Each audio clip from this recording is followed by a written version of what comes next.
Referencias.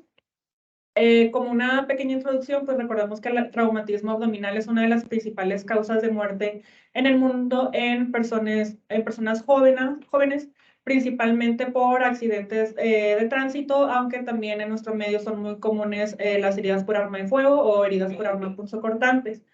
Los radiólogos jugamos un papel fundamental en estos pacientes, ya que pues de nosotros depende realizar un adecuado diagnóstico para determinar el grado de lesión en caso de que sí la presente, y en base a al diagnóstico que nosotros demos, pues se le va a dar el manejo que el paciente requiera. Como ya todos sabemos, el vaso es el órgano que más frecuentemente se lesiona. Después del vaso, los órganos más lesionados es el hígado y riñones, y en una menor medida, pero también que habitualmente se pueden presentar lesiones, es el intestino delgado, mesenterio, la vejiga y el colon. El abordaje inicial que habitualmente se le debería de dar al paciente cuando llega a la sala de urgencias, ya sea por un accidente de tránsito, por haber sido golpeado, herida por arma de fuego, etcétera, al momento de llegar a la sala de urgencias se le debería de tomar la serie politrauma, que esta incluye 3 proyecciones de radiografías, que es la radiografía anteroposterior del tórax, la radiografía anteroposterior de pelvis y una lateral de cervicales. Esto va a servir para realizar una evaluación rápida de que exista algún daño hacia las estructuras óseas, y en dado caso de pulmón, pues valorar si existe la presencia de algún neumotórax, algún hemoneumotórax, etc. Ya dependiendo del estado clínico del paciente o de la gravedad del traumatismo, los médicos tratantes suelen solicitar un FAST, que FAST se le llama así, no se le llama ultrasonido FAST, sino que solamente es un FAST. Por sus siglas en inglés, que significan Focus Assessment with Sonography for Trauma, y en nuestros centros se evalúan 6 ventanas. La primera que nosotros solemos tomar es la ventana de pericardio. También incluimos la fosa hepatoespleno-renal, la corredera parietocólica derecha e izquierda, también ambas fosas ilíacas, y finalmente en hueco pélvico en un abordaje tanto transversal como en un abordaje sagital. Esto es porque habitualmente en estas zonas es donde más frecuentemente vamos a ver la presencia de líquido. Ya dependiendo de lo que salga el FAS, si es positivo o el estado clínico del paciente lo amerita, se suele realizar una tomografía de abdomen, que esto es el estudio de imagen que nos va a dar una mayor valoración acerca de las vísceras intraabdominales y valorar si existe pues la presencia de alguna lesión a estos órganos. En nuestro centro, nosotros en todos los pacientes politraumas habitualmente les solicitamos tomar la tomografía contrastada, y obtenemos tres secuencias, por así decirlo. La simple, que nos va a ayudar para valorar en dado caso que exista un sangrado activo; la fase arterial, que incluye abdomen superior y habitualmente se obtiene entre los 35 a los 45 segundos; la venosa, que incluye todo el abdomen y a veces se extiende hacia también incluir el tórax, dependiendo del traumatismo que haya tenido el paciente; dependiendo en lo que encontremos en la fase arterial o venosa, o también dependiendo de la clínica que presente el paciente, a veces va a ser necesario solicitarle un estudio de complemento o unas fases adicionales a los estudios de imagen, que estas habitualmente en los pacientes politrauma suelen ser la fase de eliminación, que esta nos va a ayudar para valorar los riñones, los ureteros y también valoración de la vejiga, ya dependiendo del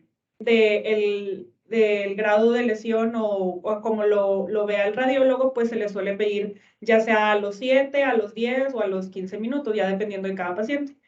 Y en pacientes que presenten fracturas de pelvis o se quiera realizar una mejor valoración de la vejiga, se les solicita un cystotac, que se va a hacer tras la administración de contraste a través de una sonda transureteral. Entonces, el hallazgo que más frecuentemente vamos a encontrar en los pacientes que presenten traumatismo abdominal va a ser el líquido libre. Nos va a ayudar o nos va a ser de utilidad para, o sea, de que un indicativo de que probablemente el paciente tiene una lesión en algún órgano. Y el líquido libre pues va a depender la densidad y nos va a poder ayudar para ver si pues es completamente líquido o si es sangre. Si estamos hablando de completamente líquido, pues van a variar las unidades Hounsfield de menos 10 a 10 unidades Hounsfield aproximadamente. La sangre de 30 a 45 unidades Hounsfield, y si esta sangre ya tiene un poco más de tiempo, pues, y es sangre coagulada, pues aumenta un poco la densidad hasta 75 unidades Hounsfield. Hay un signo que también nos es de utilidad en algunas ocasiones, que se le denomina el signo del coágulo centinela, en el cual va a haber una zona de mayor hiperdensidad adyacente a la zona probable donde existe la zona de hemorragia. Entonces, probablemente cuando veamos este signo, pues es indicativo de que la lesión está adyacente a donde tenemos el coágulo centinela.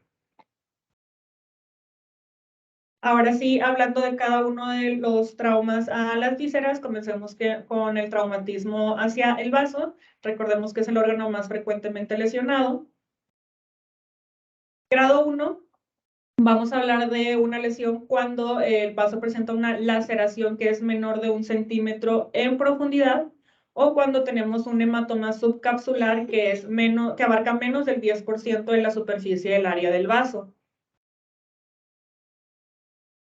Hablamos de grado 2 cuando la laceración se extiende de 1 a 3 centímetros de profundidad, cuando tenemos un hematoma intraparenquimatoso que mide menos de 5 centímetros de diámetro, o cuando el hematoma subcapsular se extiende aproximadamente del 10 al 50% de la superficie del área del vaso.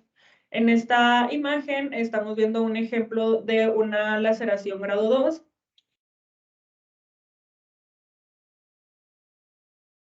A este nivel, donde se observa una imagen lineal hipodensa que se extiende a partir de la cápsula del vaso hacia el parénquima, pues que mide aproximadamente, en este caso, en este paciente, midió 1.5 centímetros. Entonces, por su longitud, corresponde a una laceración grado 2.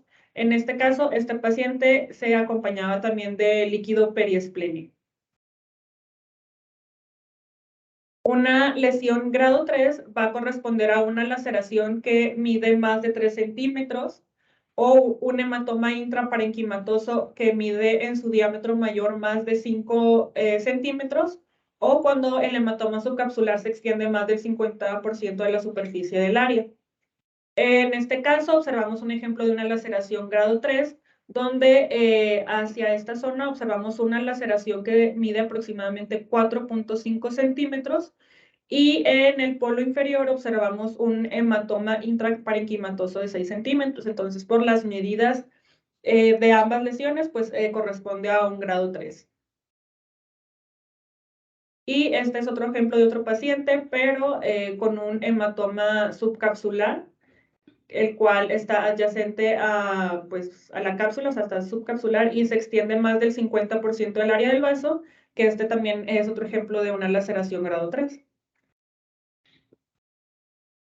La grado 4 se denomina cualquier lesión que tenga, que incluya lesión vascular o que tenga sangrado activo, pero que este esté confinado a la cápsula esplénica, o una laceración que se extiende hacia los vasos del ilio y que condiciona una desvascularización del más del 25% del parénquima. Esto trasladado a ejemplos, pues observamos esta imagen donde se observa un hematoma subcapsular de más del 50% en esta zona.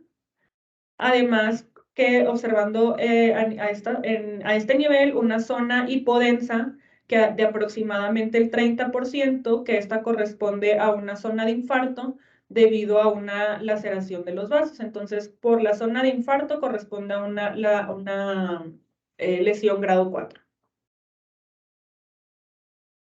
Y grado 5, pues es cualquier lesión vascular esplénica con sangrado activo, pero que este ya se extiende más allá del peritoneo, o cuando tenemos una ruptura esplénica. Y aquí tenemos pues el ejemplo de esto, donde pues observamos una pérdida completa de la arquitectura del vaso, no observamos nada de parénquima y pues esto es compatible con una grado 5.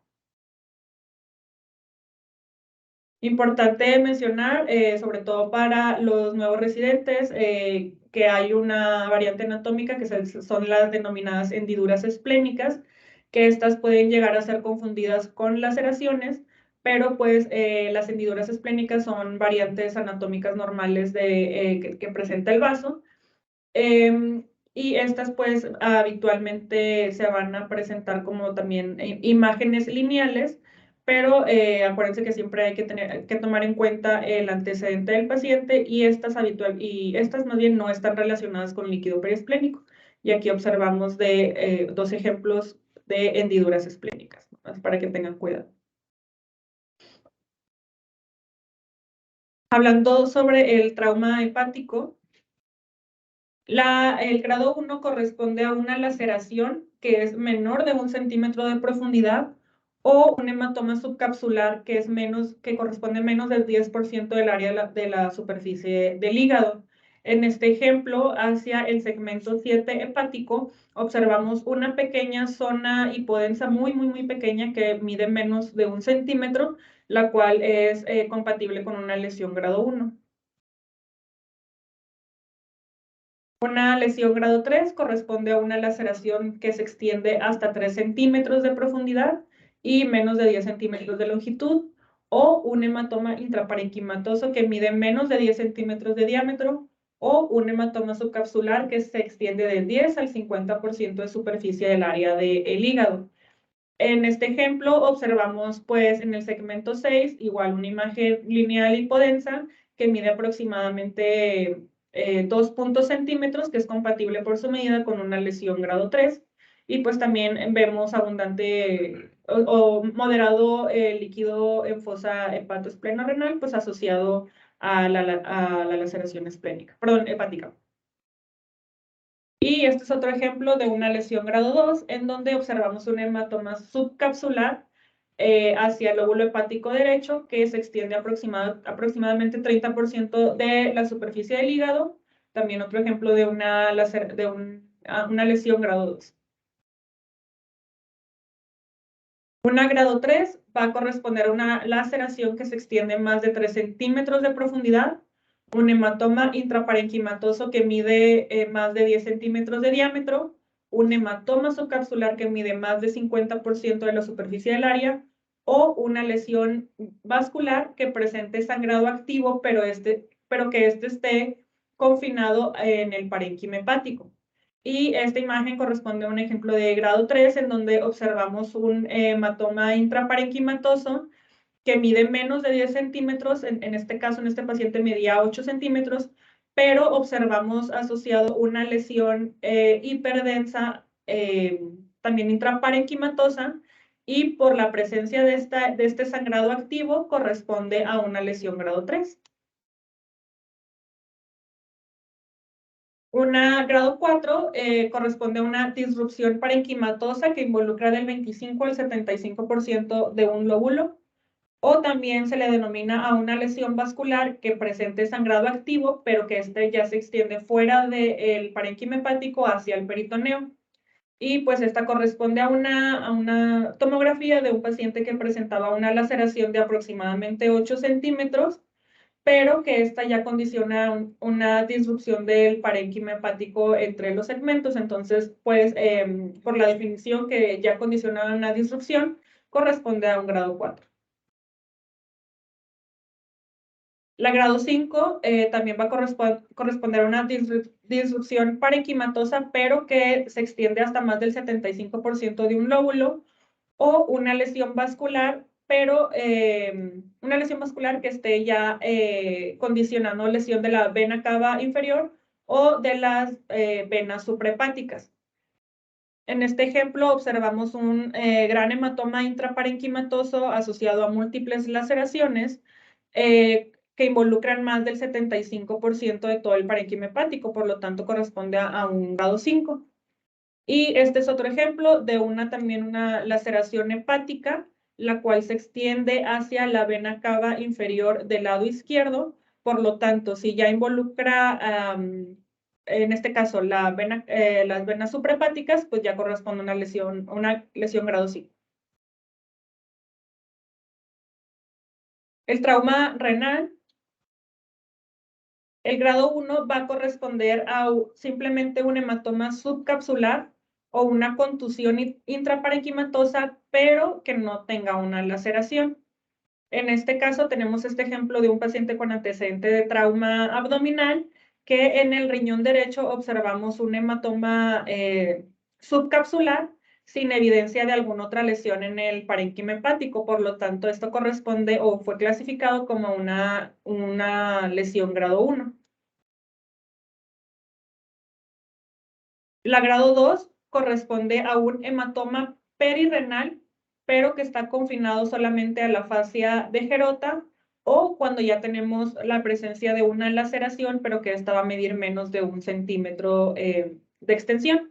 Entonces, este es un ejemplo de un paciente que no presenta laceraciones en ninguno de los dos riñones, pero adyacente al riñón izquierdo observamos un aumento de la densidad, que esto pues fue compatible con un hematoma perirrenal, que esto está confinado en el espacio perirrenal, que no se extiende más allá de la fascia de Gerota, por lo tanto corresponde a un grado 2. Una lesión renal grado 3 ya va a corresponder a una lesión vascular o sangrado activo, pero que este esté confinado al espacio perirrenal, que no se extienda más allá de la fascia de Gerota, o que tengamos una laceración que mida más de 1 centímetro, pero que no se extienda hacia el sistema colector, ni tampoco exista extravasación del contraste. Entonces, en este paciente, en este ejemplo, observamos una imagen lineal hipodensa en la corteza que mide más de 1 centímetro, pero que esta no se extendía hacia el sistema colector y tampoco existía extravasación del medio del contraste. Entonces, por la extensión de la laceración corresponde a una lesión grado 3. En este paciente se asociaba a líquido perirrenal y periesplénico. Una lesión grado 4, tenemos varias definiciones.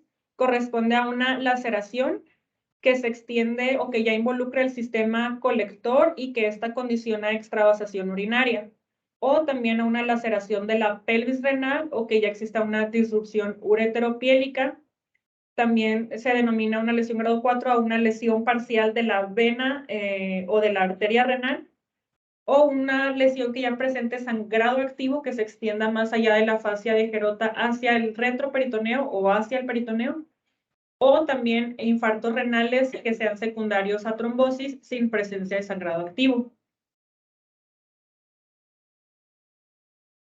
Este es un ejemplo de una lesión grado 4 en el cual se evidencian múltiples laceraciones, las cuales ya están presentando lesión hacia el sistema colector, esto en una fase venosa, pero a este paciente se le decide realizar una fase tardía a los 10 minutos, donde existe pues una evidente extravasación del medio del contraste hacia pues el espacio perirrenal, lo cual ya por esta característica es compatible con una lesión grado 4. Recordemos que por eso es importante realizar en estos pacientes pues las fases de eliminación para valorar si el grado de lesión que presenta el paciente es más avanzado. Este es otro ejemplo también de otro paciente, este caso era una paciente embarazada que tuvo un choque automovilístico. Todas las imágenes son de ella y son en una fase de eliminación a los 10 minutos también, donde no se observaba alguna lesión en el parénquima renal, pero en esta primera imagen podemos observar, no sé si se alcance a ver, aquí tenemos una disrupción ureteropiélica, o sea, una lesión aquí, si observamos una lesión y una imagen hipodensa, la cual está condicionando que el medio de contraste se extravase llegando hacia el espacio, o sea, la cavidad peritoneal. Entonces, por las características de la lesión, corresponde también a un grado 4. Y este es otro ejemplo también de una lesión grado 4, en donde en la tomografía en fase venosa, lo que solamente observamos en este paciente es escaso líquido perirrenal del lado derecho, pero sin evidencia de lesión intraparenquimatosa. En este paciente se le realiza la fase de eliminación y ahí corresponde a esta imagen, y aquí es cuando se evidencia una pequeña zona de extravasación. Si observamos aquí se ve un poco más hiperdenso, que esta característica ya lo hace clasificar a esta lesión como una lesión grado 4. Entonces, pues aquí queda ejemplificado la importancia de realizar la fase de eliminación en estos pacientes, ya que pues un simple líquido periesplénico se puede convertir en un grado 4. Y la lesión grado 5 corresponde a una laceración de la arteria o de la vena renal o abulsión del hilio renal. También corresponde a un riñón desvascularizado con presencia de sangrado activo o una ruptura renal con pérdida total del parénquima. Y este es un ejemplo de un paciente donde se le tomó, pues, la tomografía corresponde a una fase venosa, donde en el riñón izquierdo, pues, observamos claramente la diferencia que, pues, ninguna porción del riñón está presentando un realce, y, pues, esto es indicativo de que, pues, hay alguna lesión en algún nivel. Entonces, a la valoración ya intencionada de ese riñón y de las estructuras vasculares, obtenemos esta imagen en una reconstrucción con MIP, para valorar de mejor manera los vasos renales, donde observamos una evidente laceración de de la arteria renal del lado izquierdo en su tercio medio, el cual está condicionando toda la desvascularización del riñón. Entonces, pues esto es un ejemplo de un grado 5. Entonces, como recordatorio, para que quede claro, pacientes con traumatismo renal, siempre va a ser importante realizarles la fase de eliminación para valorar si no existe extravasación del contraste o definir bien el grado de lesión que presenta el paciente. Pasando al traumatismo de mesenterio e intestino delgado, estas pues no son lesiones que se presenten con mucha frecuencia, pero se dice que puede llegar a presentarse hasta el 5% de los pacientes que tienen traumatismo severo. Las porciones más frecuentemente lesionadas son a nivel del yeyuno proximal y a nivel del ilion terminal.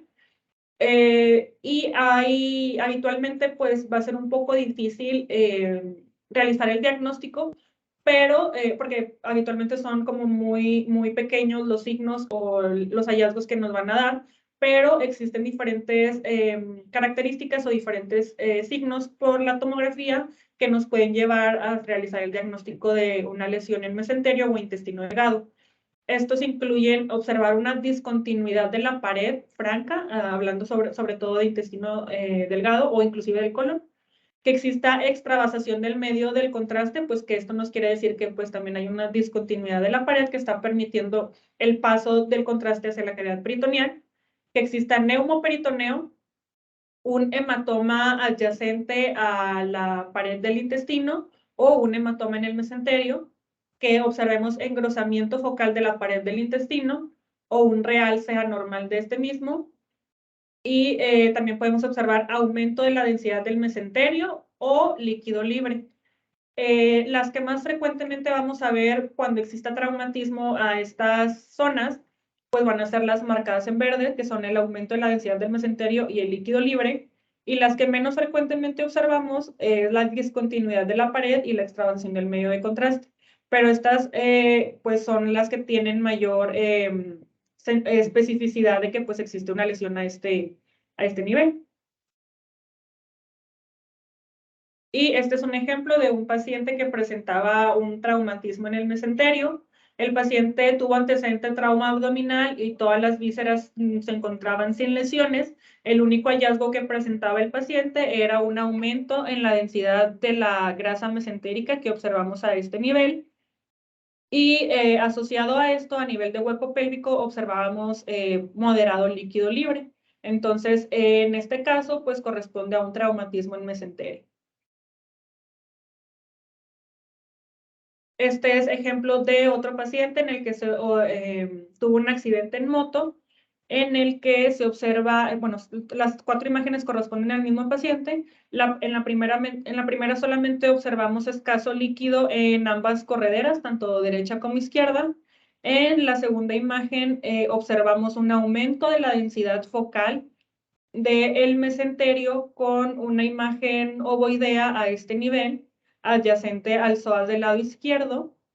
En esta otra imagen también observamos continúa el aumento de la densidad del mesenterio y a nivel de hueco pélvico se observa el líquido libre. Entonces, en este paciente corresponde a una lesión en mesenterio asociado con la formación de un hematoma que está adyacente al psoas del lado izquierdo. Entonces, no se observaba lesión en otro sitio y quedó como un traumatismo en mesenterio.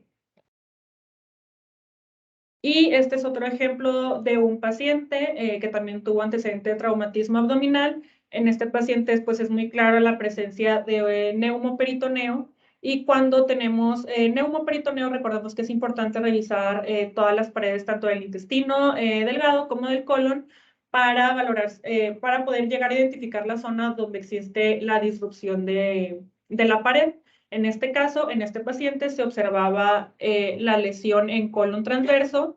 En esta imagen podemos observar cómo en este nivel se observa pues la pared del colon con una zona de discontinuidad en la porción anterior que está condicionando el paso de aire hacia la cavidad peritoneal. En esta segunda imagen observamos también el neumoperitoneo con corpúsculos aéreos en el resto del peritoneo.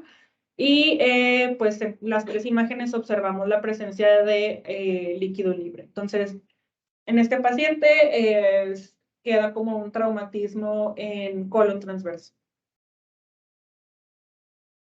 El complejo de hipoperfusión se le denomina así a un conjunto de hallazgos por tomografía en el contexto de pacientes que van a presentar una hipotensión profunda o una hipotensión severa. Esto va a condicionar cambios cambios que vamos a poder observar por la imagen.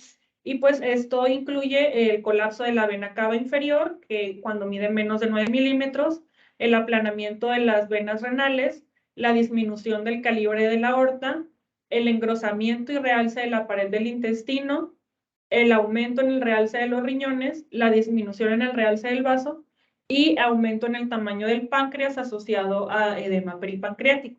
Esto pues en realidad no nos indica lesión específica a algún órgano, simplemente que el paciente está en un estado de hipotensión severa que está condicionando todos estos cambios que podemos observar en imagen.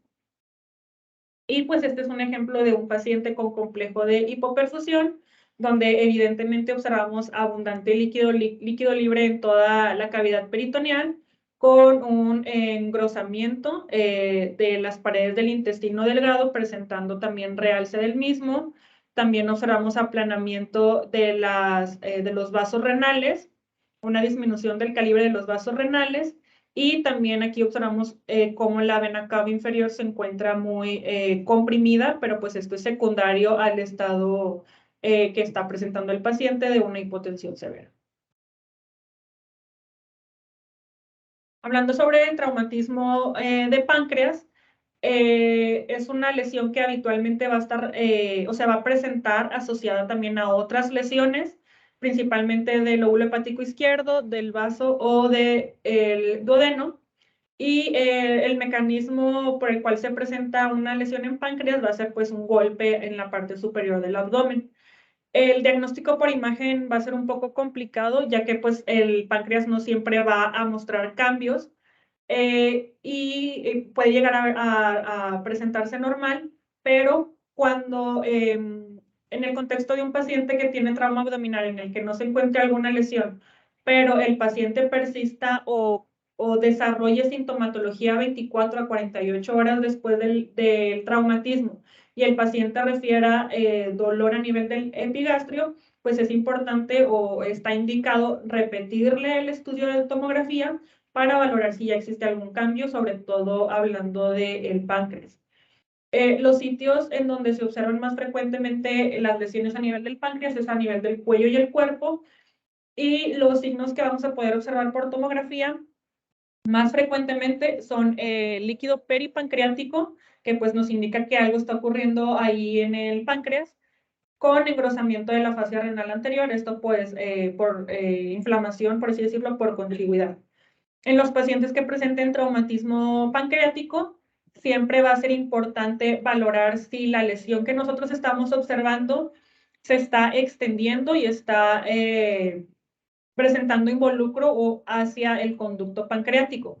Esto es muy importante ya que si el paciente presenta o tiene sospecha de que el conducto pancreático tenga lesión, está indicado realizarle una colangioresonancia, y esto es muy importante valorarlo, ya que pues esto cambia totalmente el manejo del paciente. Si el paciente sí presenta una lesión del conducto pancreático, directamente se va a manejo quirúrgico. Y estas lesiones se clasifican como grado 1 cuando tenemos un hematoma o una laceración del parénquima, pero sin evidencia de lesión del conducto pancreático principal. Una grado 2 cuando tenemos un hematoma o una laceración que tampoco involucra el conducto pancreático y que tampoco existe alguna otra lesión asociada. El grado 3 corresponde a una hematoma o laceración con ya involucro del conducto pancreático principal. La grado 4, una lesión proximal, o sea, a nivel como de la ámpula, que ya está involucrando el conducto pancreático principal. Y una lesión grado 5 cuando ya hay una fractura, una disrupción de la cabeza del páncreas. Este es un ejemplo de un paciente que presentaba traumatismo pancreático. Las 4 imágenes corresponden al mismo paciente. En la primera imagen, a nivel como del cuerpo, del cuerpo y la cola del páncreas, podemos observar discretamente una zona lineal o una imagen lineal hipodensa, la cual se extiende hacia el parénquima hepático a más o menos a este nivel, correspondiente con una laceración.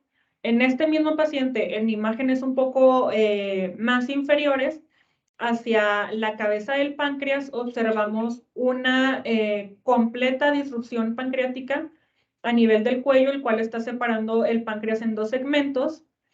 Y estas pues son imágenes que corresponden también al mismo paciente, que están asociadas, donde se observa la presencia de líquido libre peripancreático. Entonces, por los hallazgos de este paciente, a pesar de la laceración que tiene aquí, pero con la fractura o la disrupción pancreática a nivel del cuello, esto ya la clasifica como una lesión grado 5. Y este es otro ejemplo de otro paciente con una laceración pancreática, una grado 1, en donde solamente a nivel del cuerpo del páncreas observamos una pequeña laceración que probablemente no esté involucrando el conducto pancreático. Y el otro signo que también podemos observar, o que va a estar, que nos indica que hay probablemente una lesión pancreática, pues es el aumento en el espacio entre el páncreas y la vena esplénica, que pues en este paciente está ocupado por líquido. Hablando sobre trauma vesical, esta se presenta cuando el paciente presenta múltiples traumatismos habitualmente, y el grado de trauma vesical va a estar directamente relacionado con el grado de distensión vesical que tenía el paciente cuando sufrió el trauma. A un paciente que tiene la vejiga distendida al momento del traumatismo, es más frecuentemente que la vejiga se lesione a comparación de un paciente que tiene pues la vejiga completamente colapsada. En los pacientes que presentan sospecha de trauma vesical o que se presenten con hematuria, que tengan fractura de pelvis o que tengan traumatismo de pelvis severo, siempre va a ser importante para valoración completa y una valoración adecuada de la vejiga, realizar el complemento con Cystotal, como ya lo había mencionado al inicio de la clase. Se va a realizar tras la colocación de una sonda Foley transureteral, y se le va a administrar contraste diluido con solución y habitualmente es lo que se le suele administrar al paciente son de aproximadamente 250 a 360, pero pues ya depende de cada caso y de cada paciente. Hablando sobre ruptura vesical, tenemos dos tipos, una intraperitoneal y otra extraperitoneal. La ruptura intraperitoneal es poco frecuente que ocurra, tenemos una incidencia del 10 al 20%, y el mecanismo se va a deber a un trauma directo en la vejiga, la cual se encuentra distendida, y se ha encontrado que los pacientes que tienen una lesión intraperitoneal habitualmente tienen la lesión a nivel del domo vesical. Y esta lesión, como su nombre lo dice, la ruptura de la pared va a condicionar que al momento en el que se realiza el cystotac, el contraste va a pasar hacia el peritoneo. Entonces vamos a poder encontrar el contraste adyacente a las asas, en las fosas hepatoesplenorenal, etc. Y la ruptura extraperitoneal, como su nombre lo dice, pues el contraste al momento de realizar el cystotac va a estar en espacios extraperitoneales y adyacente a las paredes de la vesícula, en el espacio perivesical. Es el tipo de trauma más frecuente del 80 al 90% de los pacientes, y esto va a ser secundario a una fractura de pelvis o a un trauma penetrante directo hacia esta zona. La ruptura extraperitoneal se divide en simple o compleja dependiendo de hacia dónde se va el material de contraste. Si el material de contraste se queda localizado perivesical al espacio de Retzius, se clasifica como una ruptura extraperitoneal simple, pero cuando este medio de contraste se va hacia o se extiende más allá, yéndose, por ejemplo, hacia el escroto, hacia el pene, hacia la pared abdominal anterior, etcétera, pues ya clasifica como una ruptura extraperitoneal, pero compleja. Y pues este es un ejemplo de una ruptura vesical intraperitoneal, donde en la primera imagen solamente observamos pues líquido libre y un discreto aumento de la densidad a nivel aquí del peritoneo, donde, perdón, donde en la imagen, en una reconstrucción en sagital, con la valoración de cystotac, observamos pues la evidente ruptura de la pared de la vejiga con paso del material del contraste. Aquí podemos observarlo, el cual se está yendo hacia el espacio peritoneal. Entonces esto clasifica como una ruptura intraperitoneal. Y este es otro ejemplo un poco más severo de la ruptura intraperitoneal, donde pues el material de contraste se extiende entre las asas de intestino y pues inclusive en este caso hacia la fosa hepatorrenal. Dependiendo del grado de lesión que tenga el paciente, pues puede ser una extravasación muy que no sea tan evidente, o si es un poco ya más compleja la lesión, pues ya va a ocupar la totalidad del abdomen. Y la ruptura extraperitoneal, pues como ya lo habíamos dicho y como su nombre también lo dice, va a estar fuera del peritoneo y va a estar confinada al espacio perivesical. En este caso, en este ejemplo, corresponde a una ruptura extraperitoneal simple, ya que el medio de contraste queda localizado perivesical en el espacio de Retzius. También en esta reconstrucción en sagital lo podemos observar, como el contraste simplemente se queda confinado hacia esta zona. Y este es el otro ejemplo también de una ruptura extraperitoneal, pero en este caso corresponde a una compleja, donde pues evidentemente observamos el medio de contraste adyacente a la vejiga en el espacio perivesical, pero en este caso, en este paciente, también observamos cómo el material de contraste se va hacia la pared anterior del abdomen, hacia el escroto y pues en este caso también hacia entre los músculos del busto. Entonces esto corresponde a una ruptura extraperitoneal compleja. En estos casos, en la ruptura extraperitoneal vamos a tener el signo clásico de la muela, que es denominado así por la forma que va a presentar la colocación o la forma que va a tener que va a adaptar el contraste adyacente a las paredes de la vejiga. Entonces, en rupturas extraperitoneales, por la forma en la que se va a ir el contraste, tenemos el signo del ángulo. Importante recordar que en pacientes en los que se sospeche de trauma vesical o en los que veamos que evidentemente tiene una lesión en la vejiga, para realizar una completa valoración y una adecuada clasificación de la lesión, es importante, si no tenemos con la fase de eliminación, o sea que con la fase de eliminación no tenemos un llenado completo de la vejiga, que habitualmente pues, no se va a llenar completamente, pues lo ideal es realizarle el cistotac al paciente. Hablando sobre trauma diafragmático, este se va a deber por un aumento en la presión intraabdominal. Va a ocurrir del 0.8 al 8% de los pacientes que presenten un traumatismo tóraco-abdominal.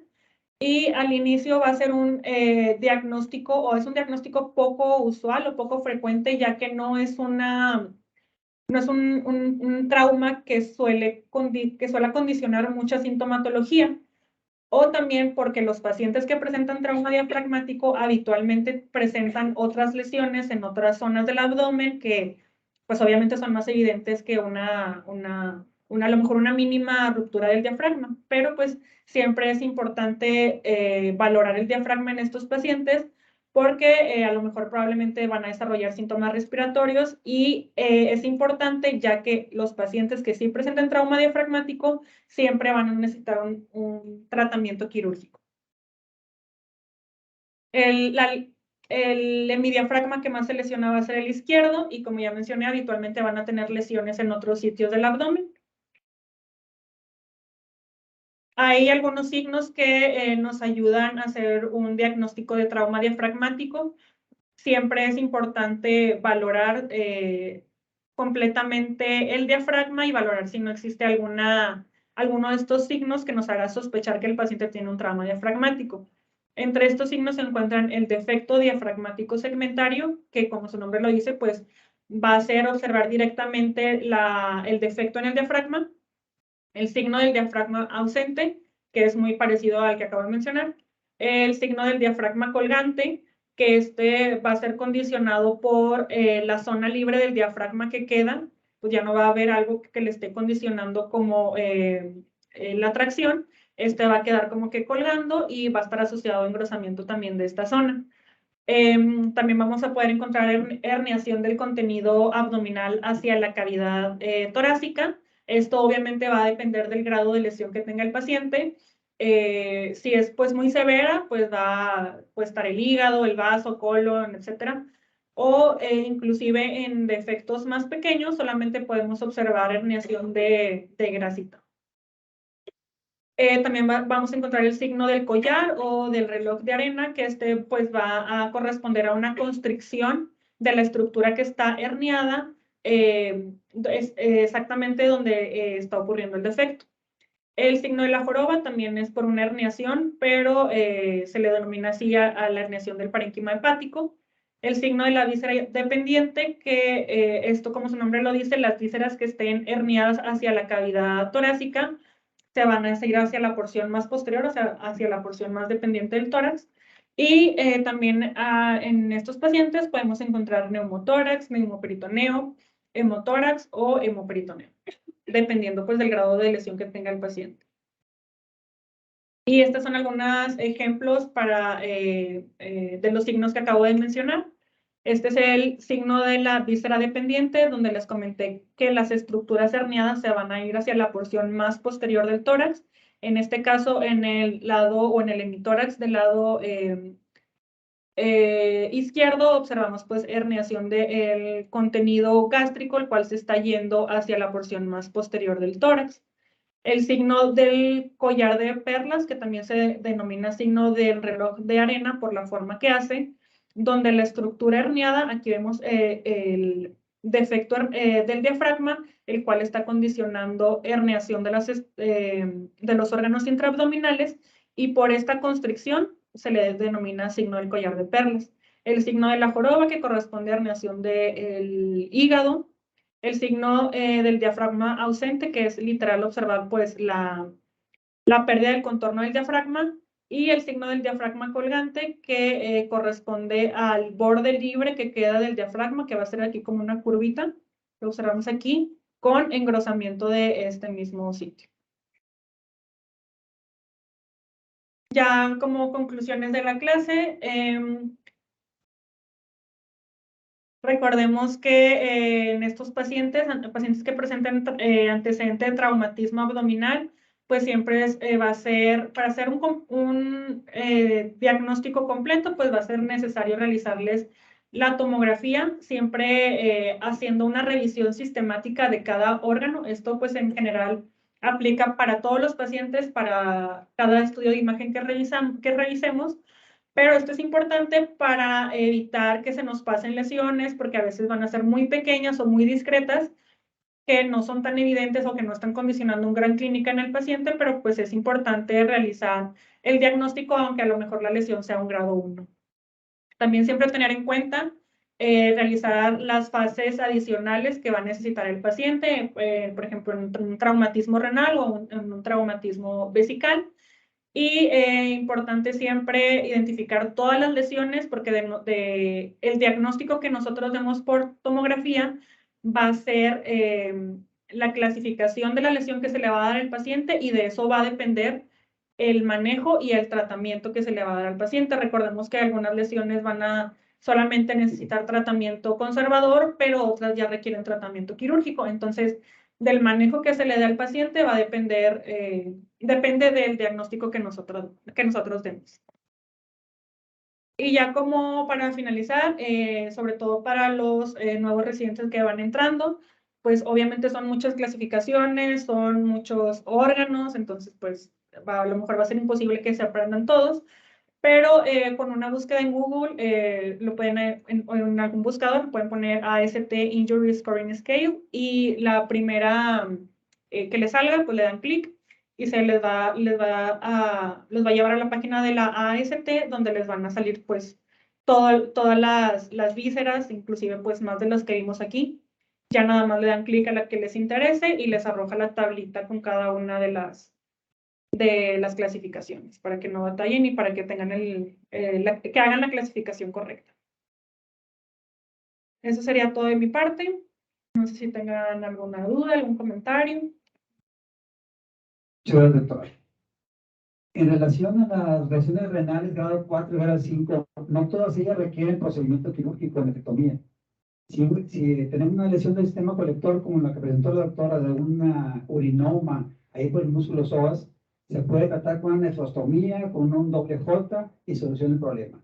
O a veces, incluso cuando hay lesión arterial, que hay extravasación del contraste, hay sangrado activo, se puede manejar. Si el paciente no está hemodinámicamente estable o no tiene otra lesión hepática, pancreática o del vaso de otro tipo, se puede manejar con una embolización de la lesión y se salva del riñón. De hecho, de los traumas tipo 4 y tipo 5, la mayor parte de ellos no son quirúrgicos. Son hasta el 20% posiblemente terminan en nefrectomía, 20% nada más. En el caso de las lesiones 1 y 2, pues el tratamiento es conservador totalmente. Y la secuela que queda de una laceración, pues es una pequeña cicatriz y nada. Donde debemos tener cuidado es cuando el paciente tiene una hematoma subcapsular, que ahí lo clasificamos como grado 1, y bueno, pues una pequeña colección ahí subcapsular, no pasa nada, se va a reabsorber. Pero si el hematoma subcapsular es crónico, persiste, hay que hacer estudio de control. O si el paciente, el hematoma es muy grande, el hematoma subcapsular es grande, puede comprimir el parénquima, producir isquemia, activar el sistema renina, angiotensina, aldosterona, y el paciente va a desarrollar hipertensión arterial. En ese caso, se va a requerir evacuación, se va a requerir cirugía, a veces hasta nefrectomía para aliviar la hipertensión al paciente. O sea, en ese caso, que es un catalogado como grado 1, a veces puede terminar en una nefrectomía.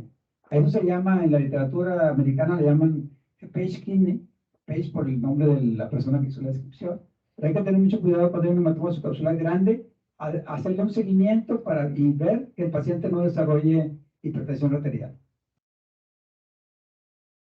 ¿Alguien tiene algún otro comentario o una pregunta para el doctor? A mí me parece importante también cuando estamos revisando los estudios respecto a la fase de eliminación. La fase de eliminación per se es estrictamente de 7 minutos. Si queremos más tiempo, pues ya no se llama eliminación, pero bueno, sería un tardío secundario. Es importante que en los traumas vesicales no siempre es sinónimo de cistotac. ¿Por qué? Porque si tienes un trauma a nivel uretral, perdón, está contraindicado pasar la sonda, entonces hay que tener mucho cuidado. ¿Qué le recomendaría? Hacerle un tardío a los 15 a los 20 minutos en donde puedas darle chance o tiempo a la vejiga que almacene el medio de contraste y ahí puedas ver que si hay una ruptura o no. Entonces, pensaría primero que antes del cistotac se piense o se deje el tiempo suficiente, porque generalmente en pacientes pues, jóvenes de que se llene la vejiga y ahí te ahorras otro procedimiento y puedes hacerle un daño, digamos, innecesario al paciente. Segundo, no caer en el error de la satisfacción diagnóstica, que a todos nos pasa y a todos, así sea CR1, R2, R3, R4. Entonces, ¿qué es? De que, bueno, sí, tiene un trauma renal. No, pues ya, con esta coronamos. No, por eso siempre tenemos que hacer toda la revisión sistemática, como muy bien lo mencionaba Diana. Y tercero, en todo politrauma no nos olvidemos revisar las radiografías. ¿Por qué? Porque así digamos, no tiene un TAC, no tiene un arresto y no abrimos la radiografía. Nuestro deber también como médicos es revisar todos los estudios que tiene el paciente. ¿Por qué? Porque si no lo revisamos nosotros, tenemos de imagen y con todo el trabajo que hay, seguramente los otros residentes, bien sea de familiar, no, el paciente está bien. Y cuando es una fractura de cadera, el paciente inestable, hipotenso y el apéndice se está viendo toda la bulimia del paciente. Entonces, tres cosas.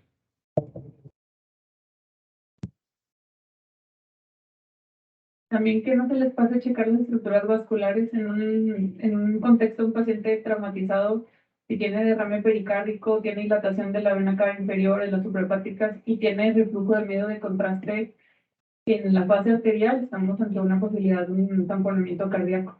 Entonces también para que lo tengan en consideración. Buenos días, muy buena clase, Diana, gracias. Añadiendo lo que dijo Cristian respecto a lo del cistotac o del trauma de la uretra, es importante valorar eso. ¿En quién los vamos a sospechar? Pacientes que tenían retención urinaria, sangrado pues en el meato urinario, o las que tengan fractura pélvica. Digo, es más frecuente que se afecte la uretra anterior. La uretra anterior corresponde a la peniana y la vulvar, la uretra posterior la membranosa y la prostática. Y en pacientes que tengan fracturas de pelvis, lo más frecuente es que se afecte la uretra posterior. Entonces, a esos pacientes, pues obviamente no está contraindicado hacer el cistotac, pero de lo que sí se van a beneficiar es de un uretrograma retrógrado. Esto pues para clasificar la lesión del trauma de la uretra. Y la AFP tiene una clasificación, sin embargo, esa no es la que usan frecuentemente los de uro. Usan una que se llama de Goldman y dependiendo de la uretra afectada, de la porción de la uretra afectada es pues el tratamiento, si es conservador o quirúrgico. Entonces, para que lo revisen eso. Muy importante recordarles a todos que la fase simple, obviamente no olvidar solicitarla, pero debido al protocolo que manejamos aquí, especificarles al técnico, por favor, que el arterial se extienda hasta los índices del pulso un poquito más abajo, porque a veces se nos pasa de que pues, el arterial lo hacen como lo hacen normalmente, pues, y no alcanzamos a revisar las estructuras vasculares más inferiores. Entonces, nada más quería recalcar eso. ¿Otro comentario? Gracias, doctora. Gracias.